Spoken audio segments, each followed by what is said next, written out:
Hey, everybody, and welcome to Raising the Bar, the motherhood podcast. My name is Samantha. I'm the CEO and founder of BeBaby, and I'm going to be talking with you guys every single week about how we can raise the bar on motherhood in our careers. So if you want your cake and to eat it too, please click the subscribe button and I will deliver a slice a week. So today what we're going to be talking about for our very first episode is work-life family balance a scam? If you are a working mother and you have children like me, the whole concept of work-life family balance can become extremely overwhelming. We all want to achieve it, but the idea, when you Google it, when you look online, seems completely unachievable.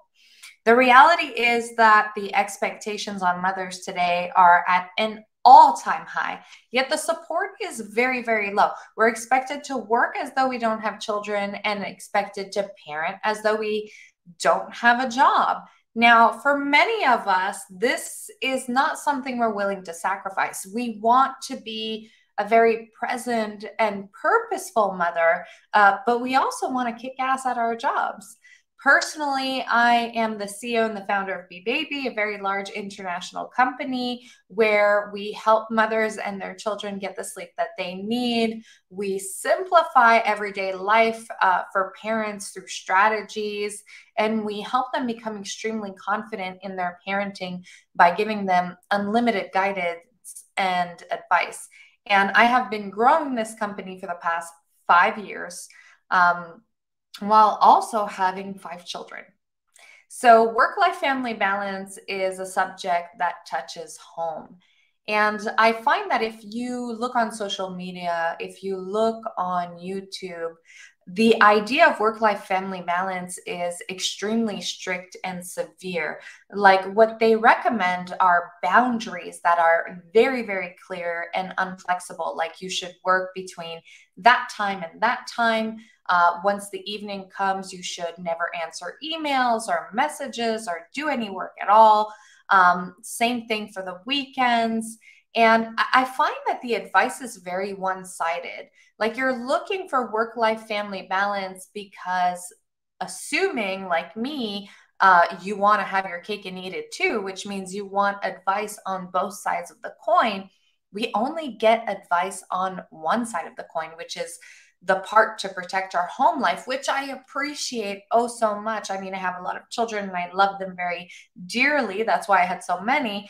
But I'm also a very ambitious woman. And so when I'm looking for advice on, in work-life family balance, how to succeed in my career, there's nearly nothing. So the goal of this podcast, this episode and future episodes, is to give you both sides of the coin. Now, today it's just me, but in the future, we're also going to have some really special guests, some really empowered women who are doing absolutely fantastic things, but who are also mothers and can have honest discussions with us about this particular subject and share some advice. So the first thing is work-life family balance. The whole concept is very restrictive and very one-sided. And so what I find generally happens is parents will end up trying to do this work-life family balance, and one or both areas will end up suffering. So if they go all in on work-life family balance and they, really cut off weekends and all evenings and lunch breaks and like really everything, their work really starts to suffer. The same thing happened to me. I recently actually tried this, super boundary approach, and my work suffered tremendously. Like, the amount of women we were reaching lowered, how I was inspiring my staff lowered, how I felt, within inspiration of my own business lowered.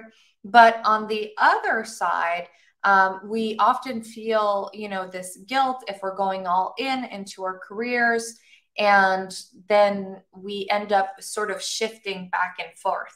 The other concept that I have tried and many have tried is to just really go all in on both sides, right? Being like, the PTA mom who, bakes the cupcakes for the bake sale and is always there, always present, but also is extremely present at work and, very efficient and doing all the things.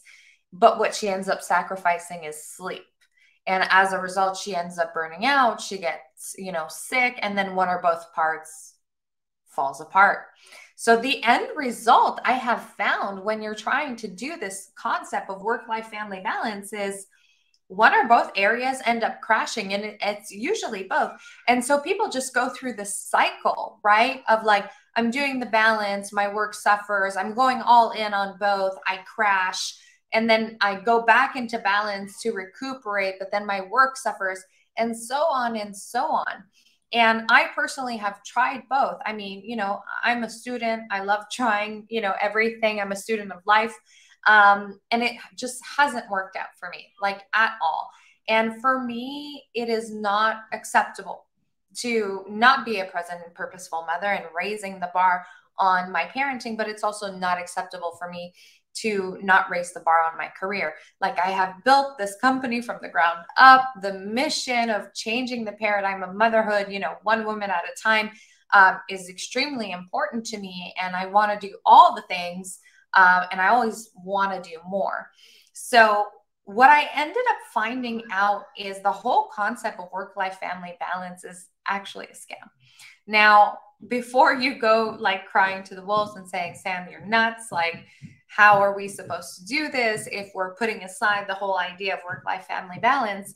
I want to introduce a different concept that has actually worked for me. And this concept is the fact that work-life family balance actually ebbs and flows. And so I find that there are different seasons, there are different moments, or even from day to day sometimes, I have to prioritize one over the other in a sense. On a particular day, I'm going to go really, all in, and I'm going to work like 12, 16 hours in a row, and I'm going to create content like you've never seen before. And the next day, I'm going to be super efficient for like 5 hours, but then I'm going to devote, the rest of the time to going to the fair with my children or whatever that might be. Sometimes it's, whole weeks, sometimes it's, whole months or seasons. But I find that if I ebb and flow and I really try and balance out both aspects from one season to the next, I actually accomplish more on both sides, and I become more successful on both sides. I elevate, I raise the bar on both sides.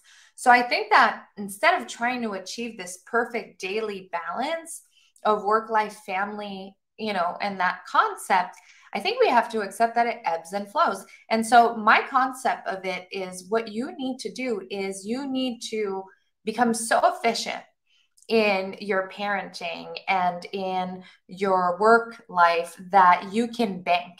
Like, you can bank extras, you can bank, extra content. If you're, a creator like me, you can bank, extra time with your children, etc. So that when you go in a season where you need to prioritize one over the other, just focus a little bit more, you've banked enough to be able to do that without, losing touch with either or. That's the first thing that I have, come to terms. And I'd love to hear your thoughts about it if you want to go on to Be Baby Family, which is our Facebook group, to share your thoughts. But the other thing that became really important for me was redefining what it means to be a successful mother and to be successful at work. So oftentimes we are told to redefine success at work when we become mothers, right? And that redefinition is usually somewhere around the lines of, I'm there, I'm present, I'm working well, and I'm bringing home a paycheck that pays the bills. And for me, that definition is not enough for me. My definition, or my redefinition of success at work, is to have beautiful, big, inspiring goals. I have to want to do what I do.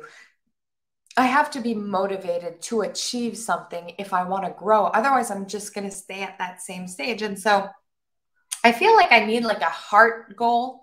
So I have my very, quantifiable, calculable goals on which I put dates, every single year, months, even weeks and days, which helps me achieve a larger goal.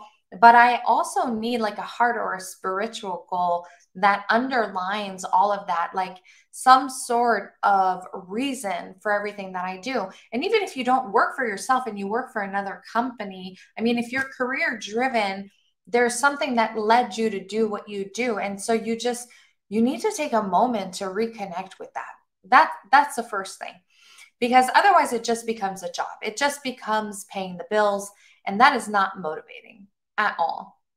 Now, in terms of redefining, motherhood, one thing for me that has been really important is to let go of the cultural idea of what a good mom is, and to realize that certain things matter most.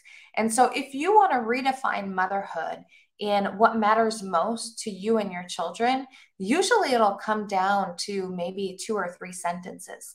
For me, it doesn't matter at the end of the day, like 18 years from now, if I baked the cupcakes or if I bought them, I was there. That's what mattered, right? For my children, what matters to them, what matters to me is the fact that we have family dinner a few times a week where we sit down and we talk and we connect and we play a little game together. It doesn't have to be every meal. It doesn't have to be every night. But if I make a conscious effort to do that a few times a week, my children will remember that. And what it will foster is open communication with me, right? Another thing is I bring them into my work. I'm working from home right now. And it's, late at night when I'm recording it. And I bring my children into my work really frequently because I want to show them that what they're learning, right, in their schooling, this is what it translates into.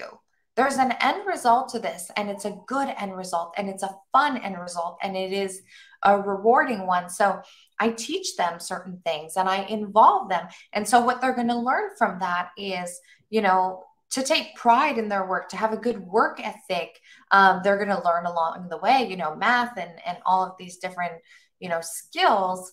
But they're also going to remember that mom was very passionate and worked really hard, for what she has and what she's able to offer her family. I use it as well to teach them about, the value of money.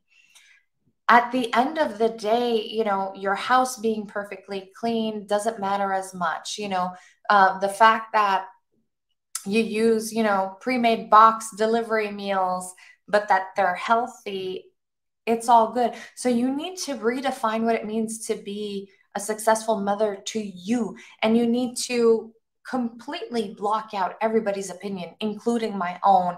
Everything you find on social media, your own mother, your friends, your sister, it does not matter. You need to redefine what it actually means to you. So redefine, what success at work is for you, but don't limit it.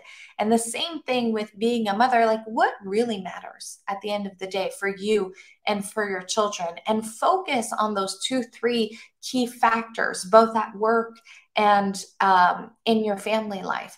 And that will liberate you substantially. Just doing that will make a huge difference in eliminating that mom guilt. Because if we look at the research, children who had, working mothers today, what they, remember and what they say is not the fact that mom missed a few things or, that she didn't bake as much or everything. What they actually say is that it inspired them.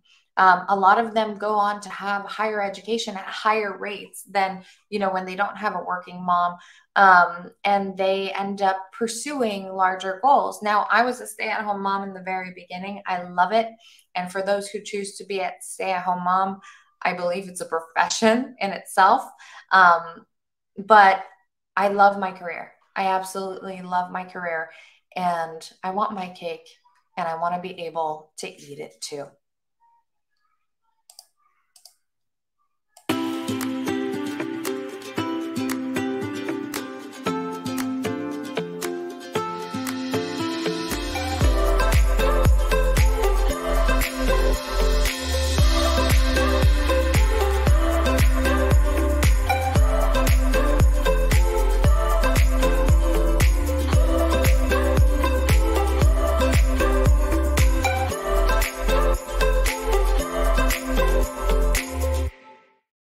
Hey, thank you so much for listening into this podcast. If you enjoyed our first episode of Raising the Bar, please subscribe and leave a comment and share with other mothers that you may know who would benefit from this. We really highly appreciate it. We are going to be releasing one episode a week, but if you want more, join the Bee Baby Family Facebook group because we host 2 lives a week called Raising the Bar along the same subjects. Thank you so much.